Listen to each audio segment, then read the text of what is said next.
and we will be sharing it both on social media and through our website, which I will put details in the chat box at a later stage. We're going to try and keep to the slot that we've got for you, so we do have an awful lot to get through. As I've said, could you please mute and keep your cameras on if that's possible. The chat box is available if you've got any questions, and if you put your questions in there, we will try to answer them as we go through the presentation, so we can amend that as we go through. But we do have a slot at the end for any questions that we're not able to answer throughout the presentation. And as I've said, we are recording and we will be sharing that recording. If you could just move to the next slide for me, Mike. Thank you. So, sorry, just admitting a couple of other people. So to continue, what we're trying to do this for is to help you guys basically recover, find the recovery, to support that recovery, to give some data, some insight and some solutions to that. It all contributes to the whole of the national picture. So what it is that we're trying to achieve and why we're trying to achieve it as a sector, and also, most importantly, to share good practice across the piece. So where things are working for people and organisations, helping you to do that. Mike, if you could go to the next slide for me, please. The collaboration within this has been really important, and we've pulled together a great team of people to not only present to you today, but to run the Moving Communities platform, generating the insights and supporting the sector to recover. So there's obviously Mike and I from LeisureNet. We've then got 4Global, which is the data hub, which is where all the data is landing and is then being used in order to provide the insight. We've got fantastic support from Lisa at Max Associates, who's also on this call. So we'll have some really interesting insights into sort of how this can help us from a financial point of view, from a modelling point of view. We've got Sheffield Hallam, who have produced the really, really useful insights and updates around social value and how social value can be used as another tool to demonstrate the impact that we have on our communities. And of course, Caroline from Right Directions will be talking about how we've got some support days for you based around some of the Quest Prime assessments, but also the support from the really strong assessors that are out there within the product that is Quest. So I'm now going to hand over to Utku. Mike, if you could do the next slide, please. Thank you very much, Dave, and hi, everyone.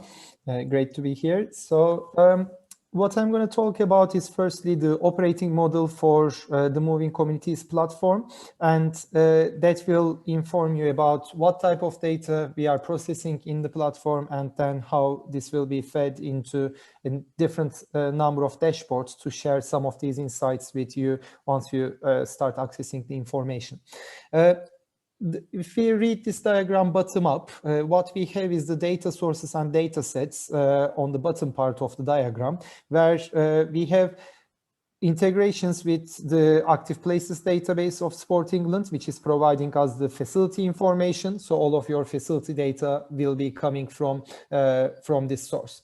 Then in terms of your participation data, we are already integrated with almost all of the leisure management systems in the country. So that way we are able to get the participation data in an automated way into the platform. And that's the whole idea in the Moving Communities platform, to make the data collection as simple as possible, as automated as possible. So we are not expecting much from individuals to do manually, but the systems can do everything through the automated integrations. And then on the financial side, we have the income and expenditure data that's coming from the finance systems. And again, this is via standardized templates that we are collecting this information, and it is as automated as possible. Finally, on the customer experience side, we have the user surveys we will be conducting with the users of your facilities. That way, this data will be feeding into the platform as well. The last item, the service delivery data, that's an optional element through the Quest service that will be provided as an optional service to the system as well. And if you have that, then this will be another data source for improvement opportunities feeding into the platform as well. All of this data goes into the moving communities database, where it is standardized, processed, and then from there it is sent into 6 KPI dashboards, the red area on the diagram. So we have dashboards on participants, visits, social value, finance, customer experience, and service delivery, which is allowing you to analyze this data and gather insight from the platform. In terms of user groups, we have a national user group, which is Sport England and partners accessing the data nationally to build the full picture across the whole nation. We have local authorities accessing it to understand what's happening in their local areas. And we have delivery partners accessing the information for the facilities they manage in order to understand how they perform, what are the improvement opportunities, and how they can benchmark themselves against the rest of the sector as well. Thanks, Mike. If we can go to the next slides. So what did we do so far? So on the CLRF side, we had started the project back in March when the platform has gone live. And in that period, in the first 3 months of the platform going live, we have collected data from over 900 sites on the finance side and over 1,076 sites on the participation data. We have run a user survey across almost 4 to 5 weeks, and in total, we have collected 50,000 responses from 1,100 sites, which allowed us to understand how confident people feel about going back to facilities and also their satisfaction levels from their initial experiences. And in terms of Quest assessments, about 35 of them are complete, and we have a number of them being completed as we speak as well. So all of this data is accessible to the different user groups. So far, we had over 1,700 users accessing the platform, and this is a combination of local authorities and operators and national users. And we have approximately 120 people accessing the platform daily to gather information, to get more insights from the sector. Thanks, Mike. So this was a little bit background in terms of what we have done so far. Now we will look at the CLRF picture. So Andy, I will hand over to you in that part. Thanks, Utku. Welcome everyone. My name is Andrew Pearson from Sport England. I just wanted to sort of run through really why we're doing this with the Community Leisure Recovery Fund, and I think most of the people on the call I will probably have had some contact with you over the last month or so as we sort of start to process awards. The main reason that we're doing this is that we want to use the data and insight that we've gained through the National Recovery Fund to support you as community managed leisure facilities in your recovery. And we've got a couple of support packages. Some awards have included both support packages, some have just got one support package, but we hope that the packages delivered through Moving Communities and Quest will help you through this sort of difficult period by comparing your recovery against the national picture. It will give you access to key data sets through the dashboard, which you'll see a little bit of today, and the regular infographics to help you plan and manage your recovery, alongside the customer experience survey to help you understand how your users are feeling about coming back to centres and the experiences that they have.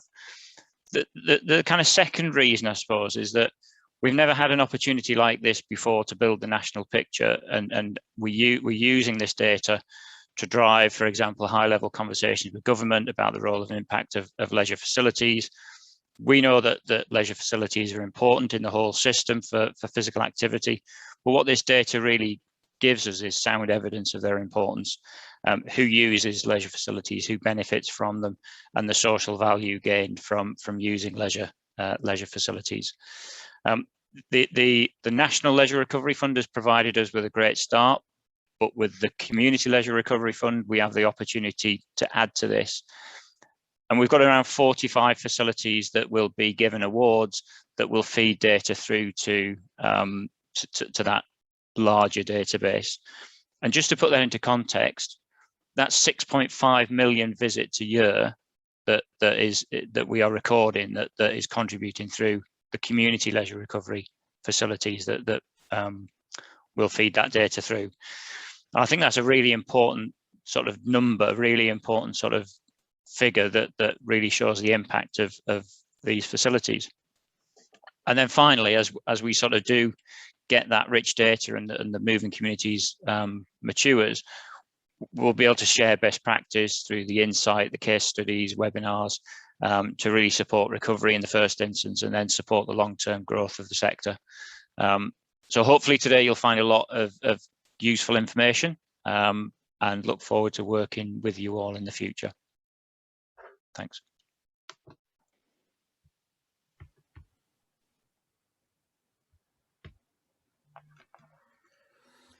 Thank you very much, Indy. So what we are going to do next is we are going to share with you some early insights from the Moving Communities platform, and we are going to do that via the slides, which is going to be about building the national picture.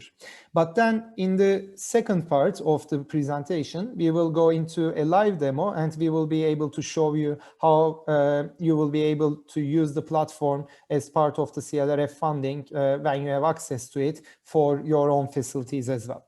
So if we start with the building the national picture, as we mentioned before, we have 6 dashboards, and with other team members, we will be presenting each of these dashboards in the next 10 to 15 minutes. So in terms of the initial dashboard, we are starting with the participants one.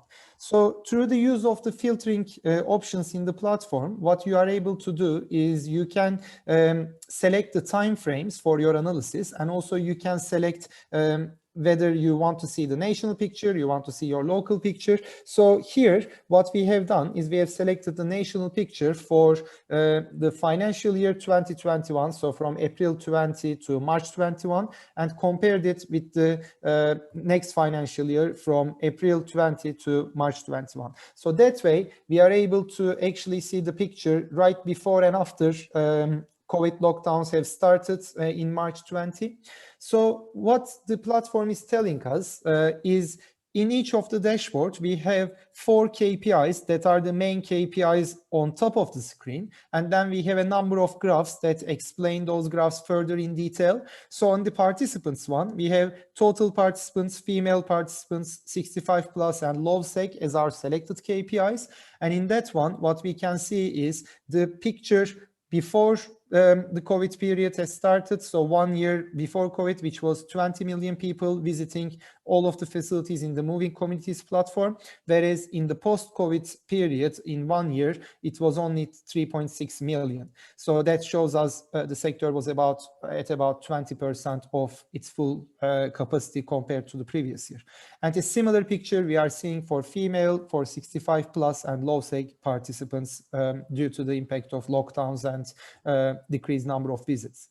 In the second part of the picture, what you can see is the breakdown of these participants into age groups and deprivation layers. So again, what the age groups picture tell us is we had much higher proportion of participants in the pre-COVID era for the 55 plus segments, but after the COVID period, this representation has decreased significantly, so we had less representation from the elderly age groups. And a similar picture is true for the deprived communities, so the participation from deprived communities has decreased significantly in the post-COVID period due to multiple reasons, due to economic impact of COVID, due to like the confidence factor to go back to facilities, and this is also visible in the participation figures. And if we move to the next slide and jump into the throughput dashboard, then we can actually see the picture from the visits of these participants. So the platform compares the 12-month period before and after broken down for each month. And what you see is the total number of visits into those facilities have been approximately at around 120, 130 million in total within the year, whereas these visits numbers have gone down to around 25 million visits within a year for the same amount of leisure centers. So this shows us the big impact that COVID has made. And then the last part of the picture is showing us the distribution of the activities into different activity categories. So again, in the pre-COVID era, the distribution has been a much more like balanced way. However, in the post-COVID periods, the primary use of facilities have been for the fitness and gym activities because of the sports hall and group activities being restricted and not many people being able to exercise together. So that's just a quick picture from the participation and individual visits perspective. And now we are going to switch to Lisa for sharing some of the insights from the finance dashboard.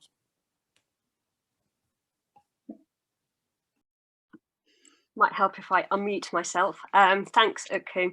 It's just following the story, really. So as Utku said, we've got 900 facilities that we've all got their finance from that you guys have put in terms of income and expenditure. We've got the same periods of time in terms of the pre-COVID year, which is the light blue, through to the COVID year, which is the dark blue represented in the graphs. And I guess just sort of following the story through, in the year pre-COVID in 1920, what we're showing here is an average income per visit of about £1.64.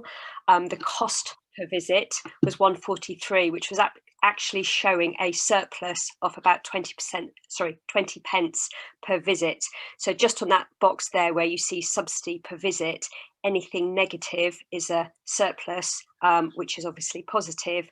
And then the final box on the right hand side shows the cost recovery. So again, in the pre-COVID year, we were showing that income was more than covering costs. Income was covering costs by 114% to show that surplus position, which was again, you know, on average over those 900 facilities, they were showing a surplus position. Obviously, when you flip that to the COVID year, where there was a mixture, and the graphs below show the detail in terms of some of the grants and the furlough income that came in, etc. But on average, the income, interestingly, was higher per visit. However, as you would expect, operational costs were significantly higher at £9.55 per visit, which then showed that subsidy of just under £6 per visit. So again, that obviously explains all the the difficulties everybody had, the requirement for further funding in terms of where the position was, and just on that final cost recovery, you could see that income was only covering about 40% of costs. Again, as an average across all of those facilities. The two graphs that we've just looked at before, on the left-hand side shows the income by area, but it is a percentage. So it's the percentage of the total. So for example, in the pre-COVID year, as you'd expect, fitness income was the biggest proportion at just over 44%, closely followed by swimming lessons and other swimming income. And then you've got other indoor, other income and outdoor sort of following suit. A complete change in terms of the COVID year. And just so you're aware, in other income were some of the furlough monies that got reported in that way. That's why that's so high at about 44%. And then on the right hand side, you can see the expenditure again as a proportion of the total. Staffing was still the highest cost in terms of expenditure, although remember some of those costs were offset with the furlough grants that came through in the COVID year. But it just shows how the split in terms of then utilities, repairs and maintenance, other expenditure, etc., was relatively similar. Obviously, things like cost of sales in COVID really dropped almost to a 0% of the overall, bearing in mind there was little secondary spend. But what this enables us to do is follow through the story, as Utku said, in terms of participation and throughput through to income. But again, you guys are adding in the expenditure side as well, just to give us the overall position. Thanks, Utku. Thank you very much, Lisa. And what we are going to do is at the end of each section, we are going to share with you the support to be provided from the Moving Communities team specific to the dashboards that we have presented. So for the finance and participation, if we go back to our earlier point about like where these data sets are coming from, the whole idea is to automate the process as much as possible. So we have already existing integrations with the leading leisure management system providers in the country, which is automatically sending the participation data into the data hub. So Mike, I think if we can go back to the previous slide. Yeah, thank you. All of these automations will be available for you to use. So if your leisure management system is already integrated, then your data will automatically come into the Moving Communities platform. If it's a leisure management system we are not currently integrated with, you will have the manual data upload options via standard extracts that you can download from the platform, which is going to be really very high level information. It's only your total throughput broken down into the main activity areas and the total finance numbers. But even in that scenario, we would be more than happy to engage with your leisure management system and look at the fully automation of that process. In terms of the additional documentation that will be available to you, we have a full user guidance that will be sent to you, and about how to use the platform, about how you can navigate between each sections, dashboards, and filtering functions. And you will have a recording of the session that we are having today, and also where you require additional training sessions, we will be able to provide that to you as well. And once your data goes into the platform, we will be also sharing insights via infographics and standardized reports, which we have already started on the Nation Recovery Fund site, and we will also add the Community Leisure Recovery Fund insights into those infographic outputs. And at all times, you will be provided with access to the key contacts from different teams. So we will be sharing their details at the end of the presentation as well. So now we have completed 3 different dashboards in terms of finance, participants, and throughput. Now we will switch to Mike to share the customer experience dashboard of the platform. Thanks, Utku. So obviously the customer experience is a vital part of the overall picture.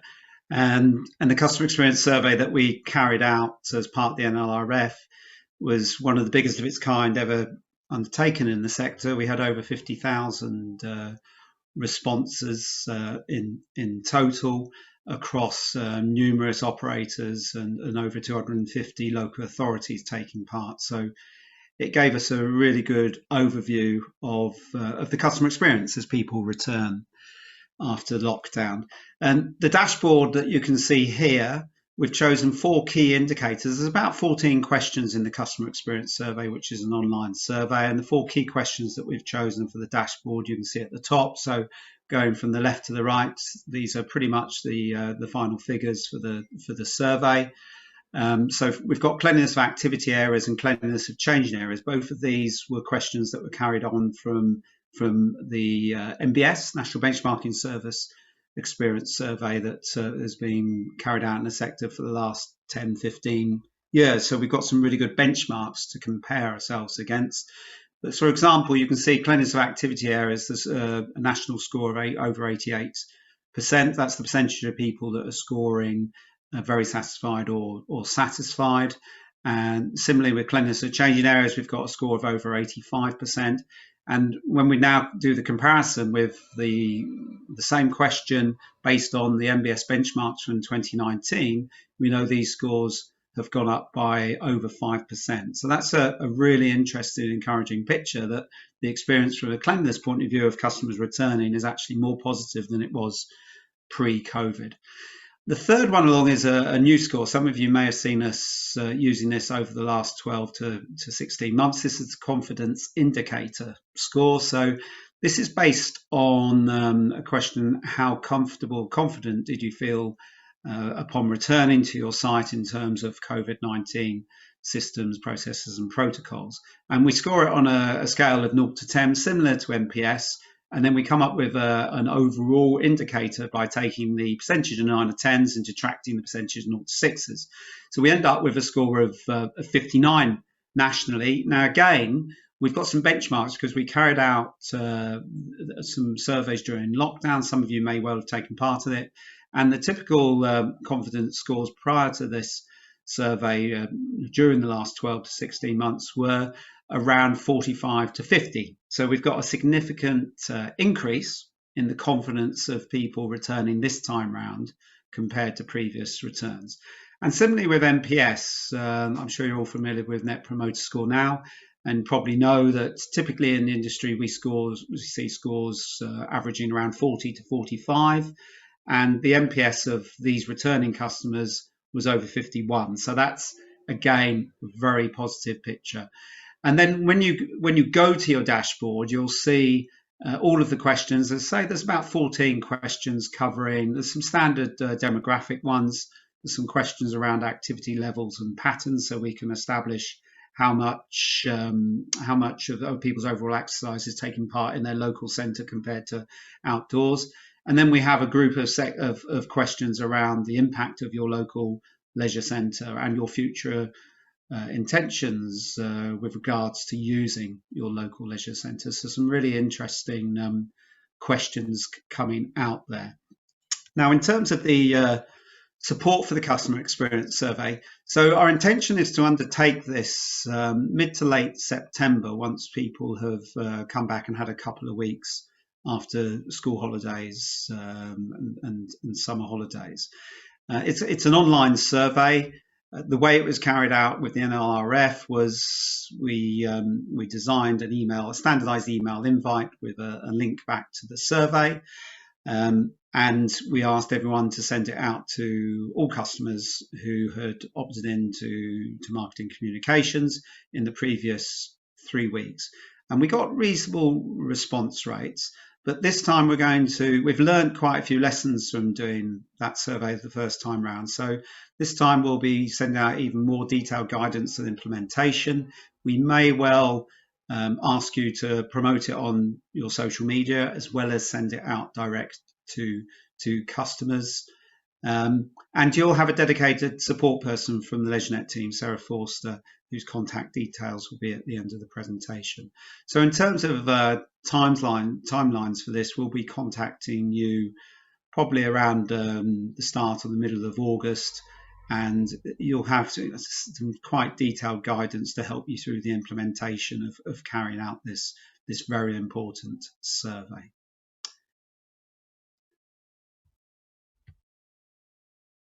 Okay, Caroline, handing over to you. Hi there, sorry, I'm doing a Lisa. Good morning, everybody, and welcome to Moving Communities. So this is the Quest bit. As you can see, the platform, on your platform, should you be part of the Moving Communities platform, there is a section on Quest, and there are a few questions that are pulled out of the Quest Prime assessment, which are pulled into this platform. So anybody who has gone through Quest Prime obviously has a detailed report and another dashboard, and a few key questions are pulled into here. As you can see, the scores are generally pretty good, and I think that every single one of us should take a pat on the back for how we managed over the last 15 months in keeping transmission levels down in our facilities. I think our sector did a phenomenal job, and as you can see by the scores in the main, the assessments can demonstrate that the MVs were good, the cleaning was good, and the customer journey was good. So for those of you who are going to become part of Quest, I'm sure we will see fantastic results as well. Mike, can you send me over to the next slide, please? Thank you. So this is basically what we will be doing with any of you who have been awarded funding for support from Quest. We have had some conversations, and we do want you to know that this is about support. It's not an assessment. It's not a kicking. It's not a stick. It's to help everybody in the sector recover and get back on track for the years to come. So what we will be offering is 2 support days to facilities, and I think the majority of people do have funding for this, but some people aren't, so apologies for those of you who don't. What we will be doing is we will be adopting a very informal approach. It won't be a suited and booted clipboard approach. It will be informal, with us assisting the centres on our self-assessment forms, which are our guidance notes on what makes a good centre in terms of operational, HR, business planning, etc. for progression going forward and recovery. So we will be looking at 6 key modules when we come to you. It may change slightly because obviously the restrictions are changing. So Quest has been a bit of a moving beast over the last 15 months, to say the least. So it does need to change slightly because obviously the guidelines and restrictions will probably all be gone by the time we come to see you guys. But what we will be looking at is cleaning, hygiene, operational management. So in terms of operational management, that's maintenance, corrective action, environmental management, equipment, storage, that sort of day-to-day operational stuff. Then we will be looking at managing the team, which will be things like training, meetings, comms, HR, that sort of thing. Then we'll be looking at community engagement, so how you liaise with your community. And we appreciate that everybody's community is different. So your community may be very, very specific. It may be somebody like Aspire Leisure Trust, which is very focused on people who've had spinal injuries, but also the general public. So we will go through what your community is and how you're engaging with those, both those who are using you now and those who used to use you, and those that you hope will use you in the future. Then we will be going through programming, so what your program is, how it's been written, how it's developed, how it's going forward, how it's changed, and where you want to take it going forward. And then we'll be looking, unfortunately, at the really boring bit, I'm afraid, we'll be looking at compliance, which is the statutory stuff, so gas boilers and Legionella and fixed electrical, those sort of really exciting things, which I know all of you absolutely love. So Mike, next slide, please. So that'll be day 1. We will be taking notes of those and we will go through them all with you. You will be sat with us. We will make sure that you see everything that we're going through, and it will be to help each other. You know, we will be looking for guidance from you on what you've got, and then we will be offering you support and potential tools that we can do to help you going forward. So day 1 is just looking at where you're at. Day 2 is going to be quite different, and it both will be with the same person. The day 2 will be about how we can actually help you improve on the areas that we found weren't as good as they could be on day 1. So we're hoping that it'll be a very, very open day. It will be a day where you'll be able to go, we're not very good at this, we can't do this very well, or I'm missing this, or I don't have enough resources for that. And we will endeavour to provide you with things hopefully to make your lives easier and help your centres run more smoothly in the future. So it may be that we're helping you with check sheets, procedures, risk assessments, examples for I don't know, fitness class surveys, or anything that you're looking for to help you get to a point where if you did ever want to go for Quest, you could. So the idea is very much it's a support tool. We are not assessing anybody. The scores are not being written down. What we are suggesting is, Mike, have I got a 3rd slide? I think I have. Yes, you do. Yeah. Brilliant, because I'm going to start talking about my 3rd slide prematurely there. Next slide, please. Okay, so basically what we're going to do is we're not going to score anybody. However, if anybody does want some scores, then we will score it, and it will just be manually written on our check sheets as we're going through. And if a centre has done extremely well, we will put those scores onto the dashboard. Or even if you haven't done well but you still want them to go onto the Quest main dashboard, you can, and we can change those scores on day 2. So if you didn't do particularly well on an item but we've sorted it on day 2, then we can change those scores as we're going along. Unfortunately, we will not be able to give anybody a full Quest badge, logo, certificate, etc., because we have a big part of the Quest assessments a mystery visit. So if anybody was really chuffed with how the 2 days went and they did very well, we would have to do a mystery visit just to finalise it. So that's what we're going to be offering. Hopefully, everybody will find them useful, supportive days to help bring your processes and systems up. And that's me done. Mike, over to you.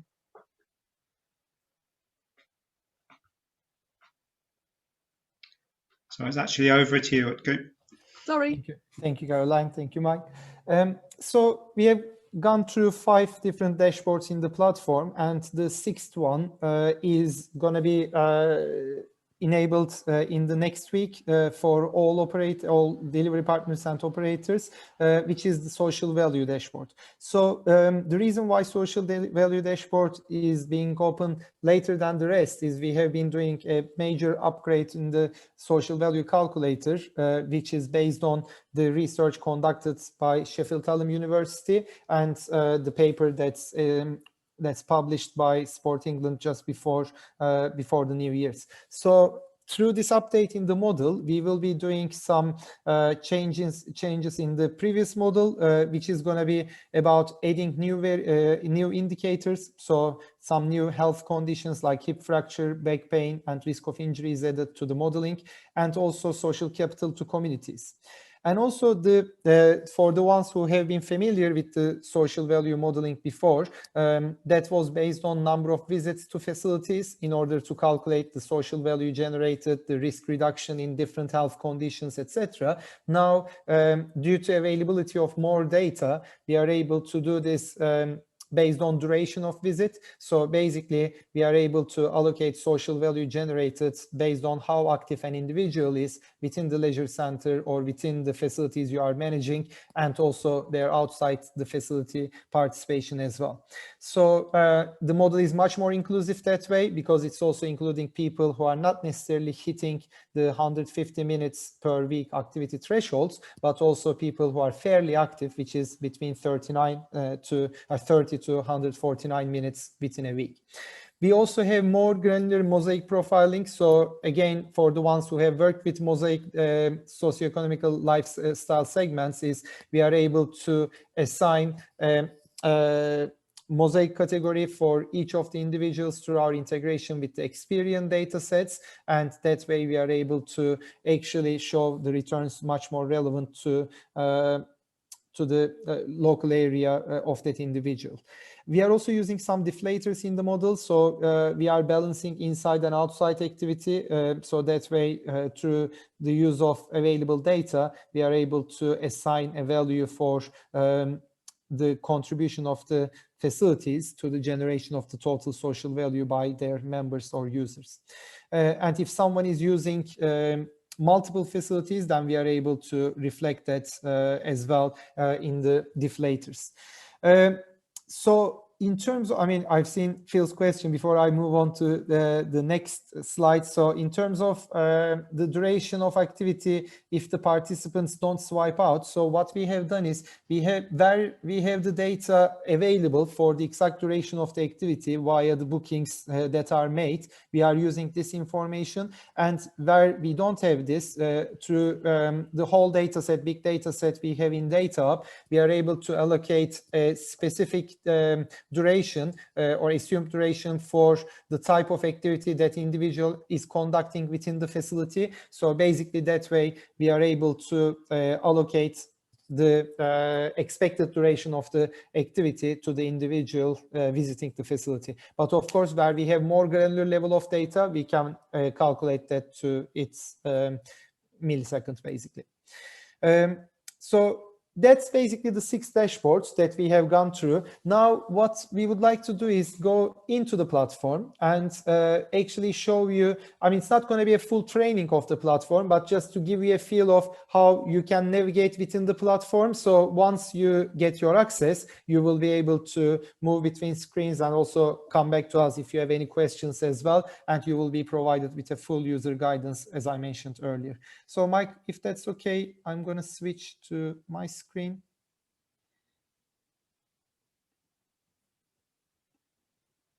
So hopefully everybody can see Moving Communities platform screen, Moving Communities website on their screens.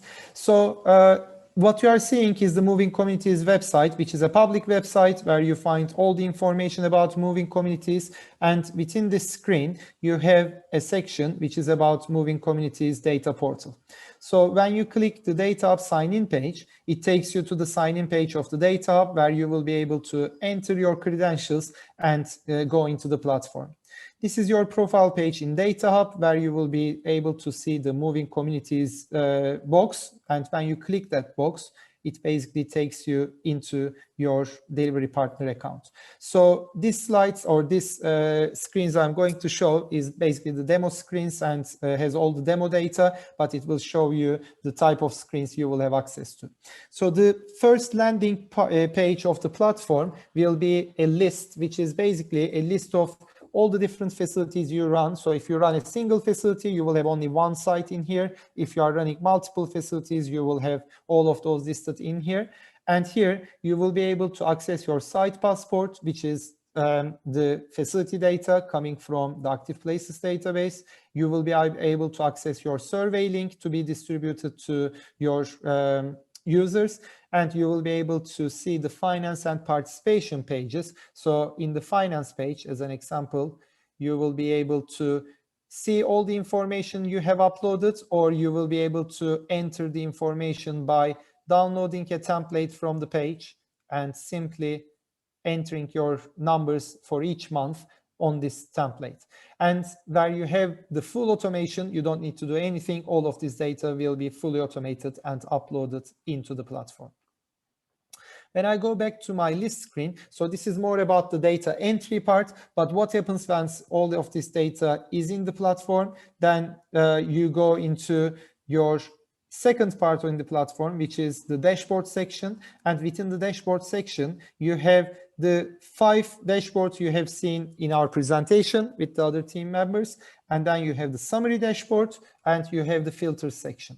So the filter section is where you can actually select your preferences and actually focus on your individual sites or delivery partners. So we have 2 filters in the filtering section. On the left hand side, we have what we call the local filter, which is about your individual site or facility. So here you can select your leisure center, or you can select your site, CLRF site, and you can also select your time frame. So for the purpose of this presentation, I've selected start and end month for April. So I'm looking at a single month picture, but if I have selected a longer time period, I could also see the data for that time period as well.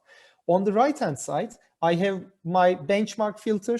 So here you have an option to select the national view, so you can benchmark yourself against the national view, or if you are running multiple facilities, then you can benchmark one of your facilities against the other one as well. So for the presentation, I've selected the national picture and I've selected April as well, so I can compare the same time periods. So as you can compare to different sites, you can use this as a longitudinal analysis as well. So you can, for example, compare the before and after picture for the funding period by selecting your individual site as well. So it gives you quite a good flexibility in terms of how you want to analyze the data and see your results. Once you select your filters, you submit them, and then it basically feeds all of this information into your summary dashboard. So in the summary dashboard, I can see what options I've selected for my 2 filters. So I've selected all partnerships, active partnerships, all local authorities, all operators. And in one filter, I've selected a single site. And in the other filter, I've selected all national picture. And below that, I'm seeing one selected KPI from each of my 6 dashboards. And if I click on the individual dashboard, it will take me into the full KPI dashboard for that selected area. So if I click participants, it takes me to the participants page where I have the similar view that you have seen in the presentation. So left-hand side, I have my own site. And on the right-hand side, I have the total national participation numbers. Obviously, in terms of the absolute numbers, it might not make too much sense to compare a single site to a full national picture, but the second part of the picture might be much more relevant in that scenario. I can compare how my gender distribution within the facility compares to the rest of the sector. So what this graph is telling me is I have a much higher proportion of female participants in April compared to the rest of the sector, where it was 50-50.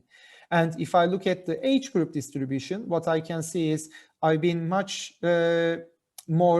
have had much more visits from the younger age groups, 1 to 15-year-olds in April compared to the national picture, and my participation from the 16 to 34 year age group has been below the sector representation numbers. So you can see where you are over-indexing or under-indexing against the sector, and this can give you some ideas about where you might have additional opportunities to bring more people into your facilities.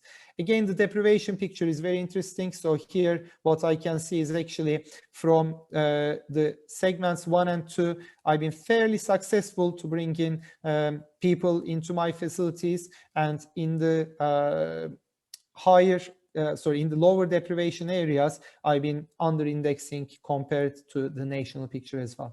And similarly, you can see the ethnicity and disability breakdown too. So that way you can get the full comparison from participants throughput dashboard or finance. I mean, as Lisa was referring earlier, so you can compare the picture for your sites from a financial picture perspective. So what we are seeing in here is in the month of April, the sector had a slight subsidy per visit. So the numbers were much higher during the full COVID period, but after reopening, what we are seeing is these figures are coming closer to zero. And for my selected site, the subsidy per visit requirement has gone significantly down.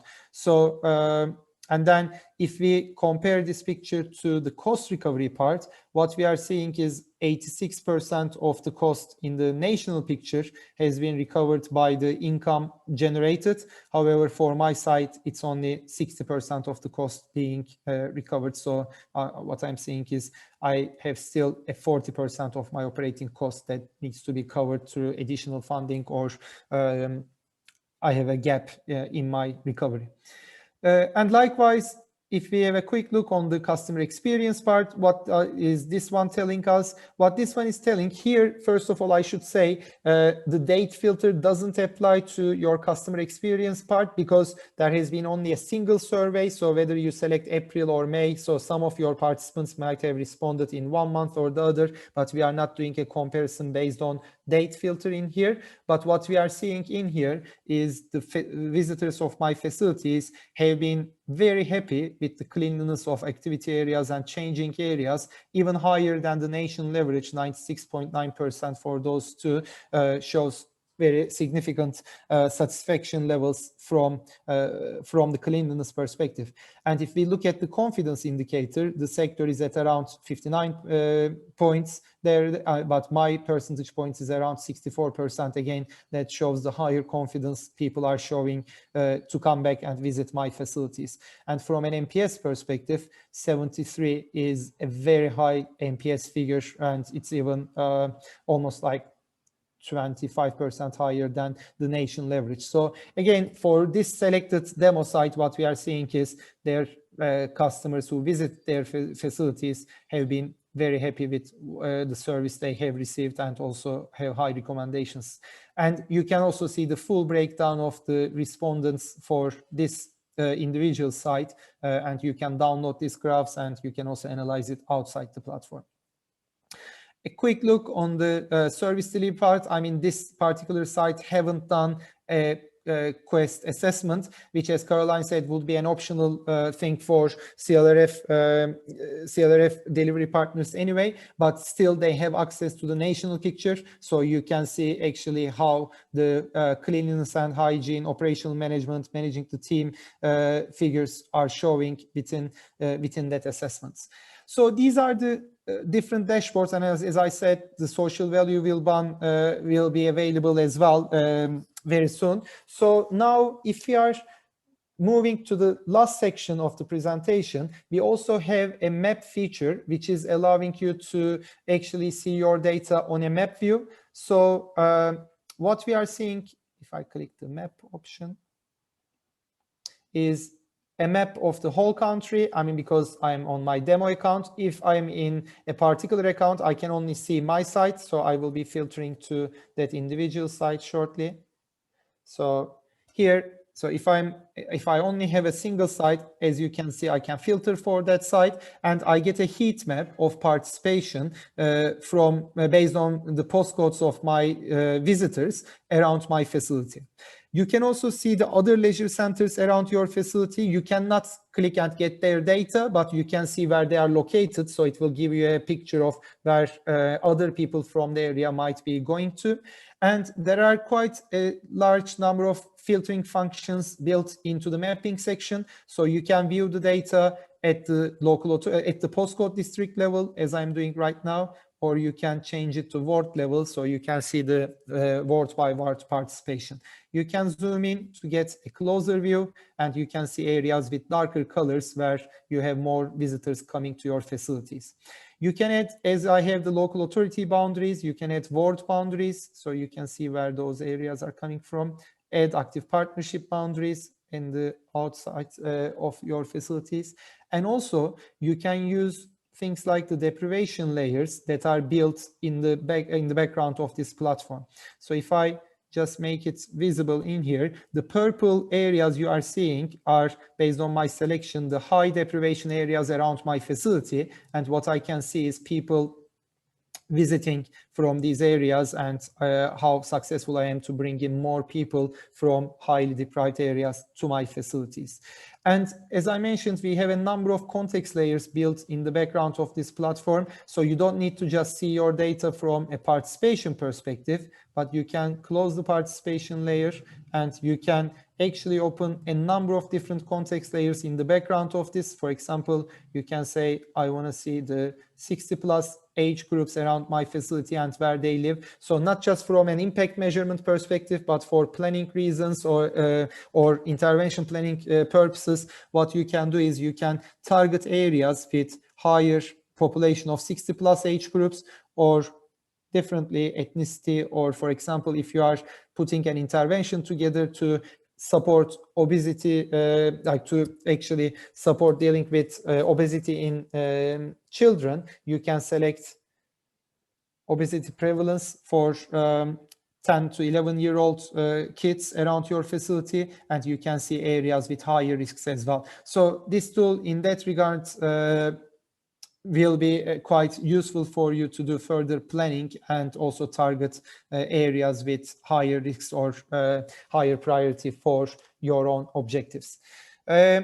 So I've seen a question from David. So David, thanks for asking the question. Before I pass on, I can pick that question up. Obviously, we acknowledge everybody is collecting different levels of information. So what we have in here is the majority of the information that you have seen so far is just based on your total throughput and finance numbers. But where you have available information at the individual people level, where you have the age, gender, and postcode of these individuals, then that will also allow us to give you access to all parts of the platform. But what we will do is we will take this conversation offline. So once we are engaging with you and we understand what data you collect or don't collect, we will be able to tell you where there might be potential gaps and we can close them. But hopefully it will be a straightforward process for everyone who has already systems in place. And if you don't, then we will support you in how to upload the data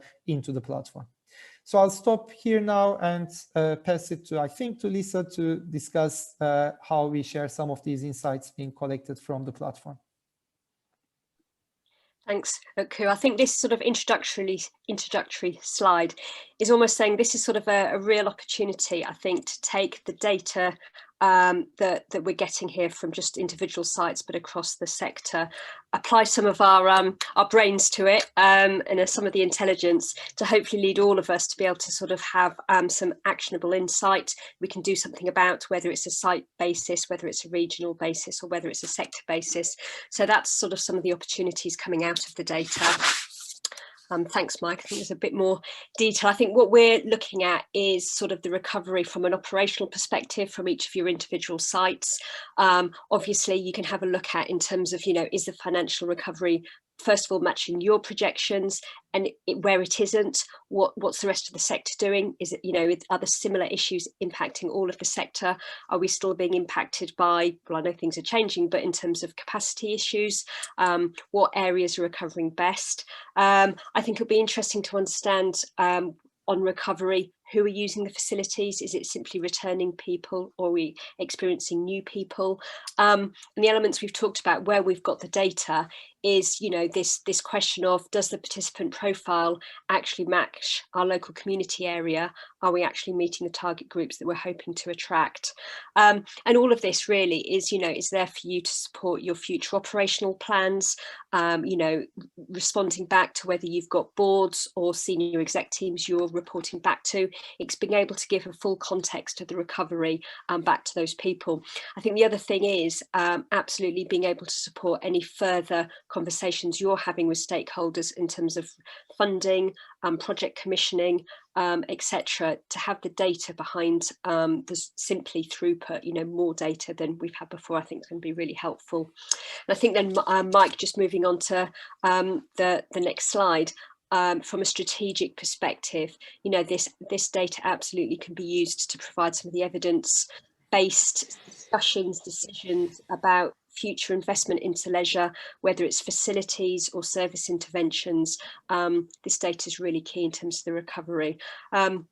Absolutely think it's an opportunity for you guys to, you know, if you've got a portfolio of, you know, working with other local authorities or other stakeholders where there's a number of facilities in area, it's determining which centre is actually, you know, meeting the needs of different types of users, and what does that mean for future investment. You know, you may have a facility that needs bigger gyms, bigger studios, etc., and this can help that. Going back to some of the social value elements, is absolutely demonstrating, I think, the value the centre adds to the community. I think leisure centres have very much historically been seen where they've been needing a subsidy as to, you know, be a cost of a leisure centre. What we're trying to use this data to do is to reshape that cost into an investment into public health within a community.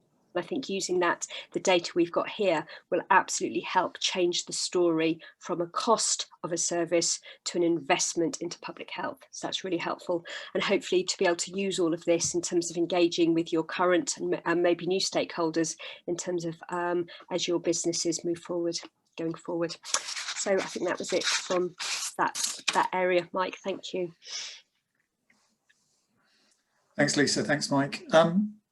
I think we've heard some really interesting things, and you've seen how the data is going to be moved in, how it fits into the reports, etc. But what's really important is that we start to get people talking and get people asking questions. And thank you for those questions that have come into the chat room so far. If you've got any more, please put them in there so that we can start thinking through as we do the final 3 slides before we conclude. But we've been sharing this type of reporting process in the last few weeks via Twitter, via LinkedIn, and via our website, which all of the contact details are in the chat box. But what's been really important is that it started people questioning things. They've started thinking, well, okay, what does my number look like against this? How are we contributing to that bigger picture that Lisa so articulately just described? And the information you see here is effectively our sector recovery analysis, which is just given some really simple information about throughput, around demographics, and around deprivation. And there's been some fantastic insight already generated that has made people question how they're doing things, how they're programming stuff, how are they promoting within their communities the activities that they do, and how are they making a difference in their communities. So we'll continue to generate those every other week, effectively giving some Moving Communities in Focus reports, which gives some more in-depth information, the sector recovery analysis, which is really around the numbers and how we do things. And we'll also be doing a quarter sector report, which will combine the 2 lots of information together from the Community Leisure Refund, Community Leisure Recovery Fund, and the National Leisure Recovery Fund. But we're also doing stuff specifically for the Community Leisure Recovery Fund people. Those of you that are on this webinar have received the latest round of funding. So we'll be doing a quarterly report that's specific to you, and we'll put that in with a quarterly webinar as well to go through the data and through the insight, so that we're specifically looking at the results of the work that you do within your communities and the difference that you make. Mike, if you could go to the next slide for me.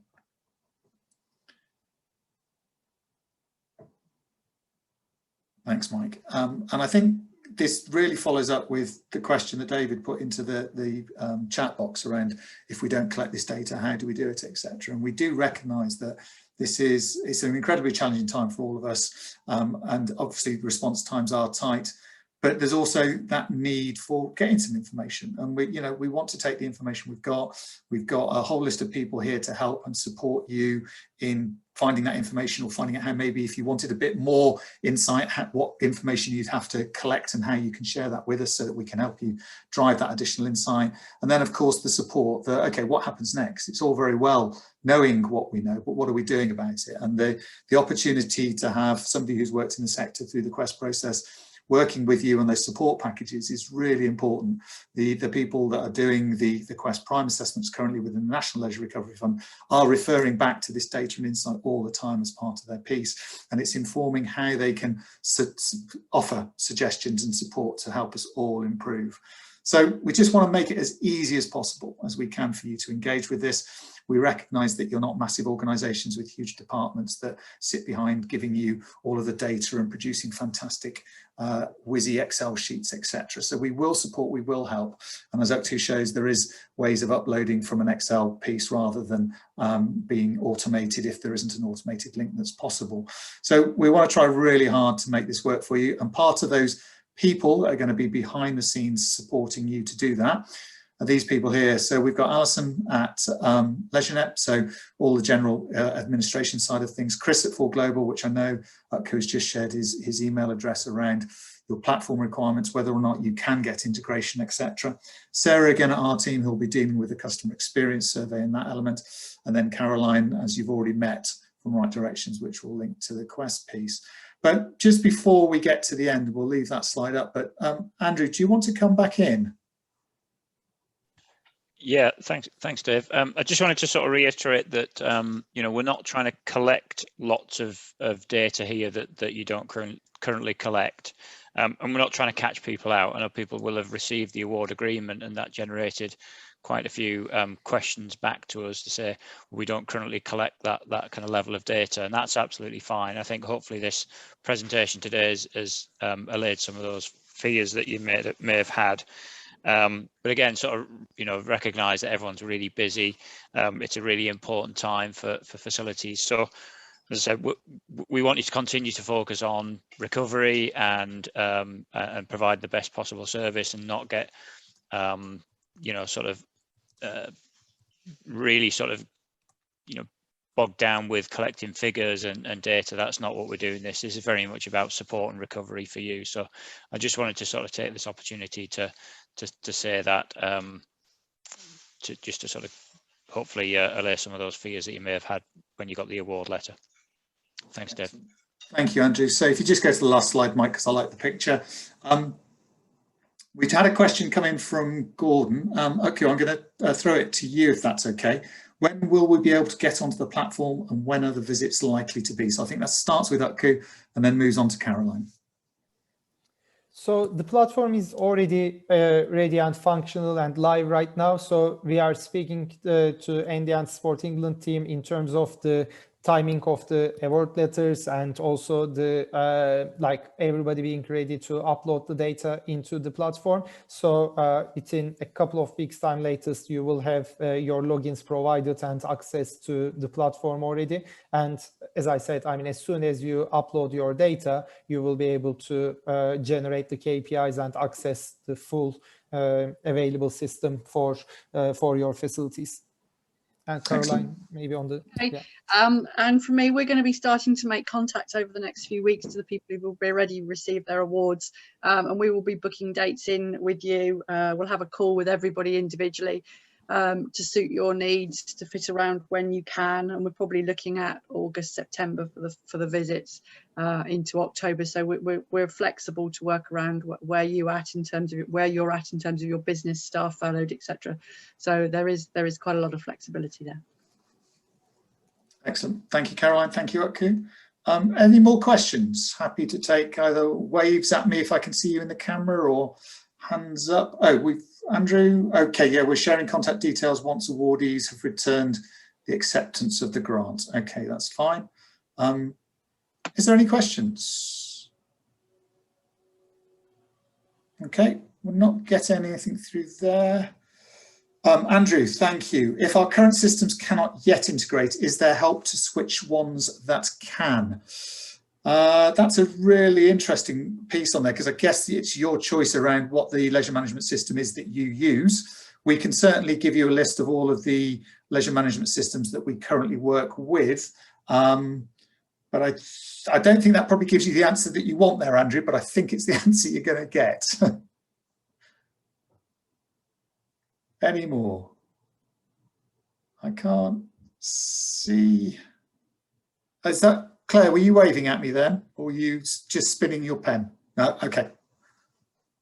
Excellent.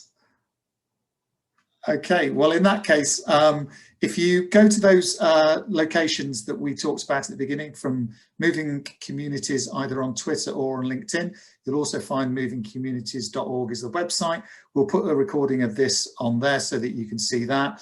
And it is useful because you will refer back to it. I know I spoke to Caroline yesterday, helping an organisation use the platform, and we referred back to the videos and things. They are useful when you start using the information that we've provided. So in that case, we're all going to say thank you very much.